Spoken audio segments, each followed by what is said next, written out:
Қайырлы күн, құрметті достар. Менің YouTube каналыма қош келдіңіздер. Бүгін біз сіздермен үй жағдайында айран ұйытатын боламыз. Басқаша қатық ұйыту деп те айтайық, өйткені айранды қатық деп те атайды. Бізге бұндай қою, әдемі табиғи айранды ұйыту үшін ең бірінші таза табиғи қолдың сүті керек болады. Яғни сиырдың сүті таза, дүкендікі жарамайды. Қолдың сүтін менде бұл жерде піспеген сүт, соны ыдысыма құйып, сүзгіден өткізіп, жақсылап пісіріп аламын. Менің видеоларым ұнаса, лүпіл басып, каналыма тіркеліп, пікір қалдыруды ұмытпаңыздар. Сүтімізді осылай жақсылап пісіріп аламыз.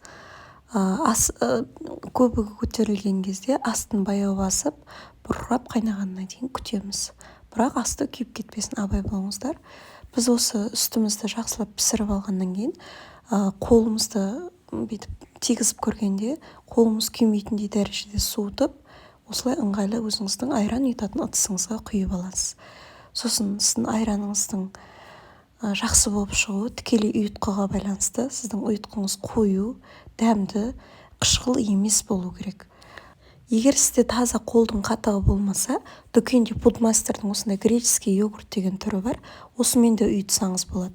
Мен бұл жерде 2 ас қасық қою айранды жылы сүтке араластырып алып, барлығын осы 1 литр сүттің үстіне құйып жібердім.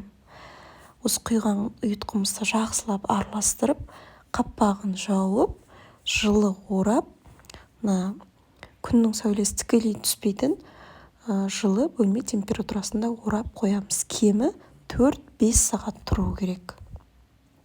Осы қатықты бала күнімізде әжелеріміз күбіге салып пісіп, бұлақтың мұздай суын құйып, бетіндегі майын алып, содан артылған айран, соны айран деп айтады негізі, сұйық айран деп айтамыз. Біз соны астына от жағып, қайнатып, сары суымен сүзбесін бөліп алатын болған, ал сүзбеден құрт жасайтын болған. Мына жерде біздің бөлме температурасында айранымыз әдемі тамаша болып үйіді. Осыны міндетті түрде холодильникке салып алып, кемі 1 күн, егер асығыс болсаңыз 2-3 сағат тұрған дұрыс. Осындай қою тамаша айран шығады. Айран деп отқанымыз ол таза тұнып тұрған кальций. Балаларыңызға еш қорықпай бере берсеңіздер болады. Ағарғанның пайдасы өте көп.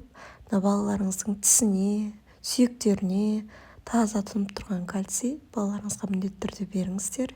Егер де менің видеом ұнаса, менің каналыма тіркеліп, пікір қалдырып, лүпіл басыңыздар. Сіздермен болған мен Аяжан.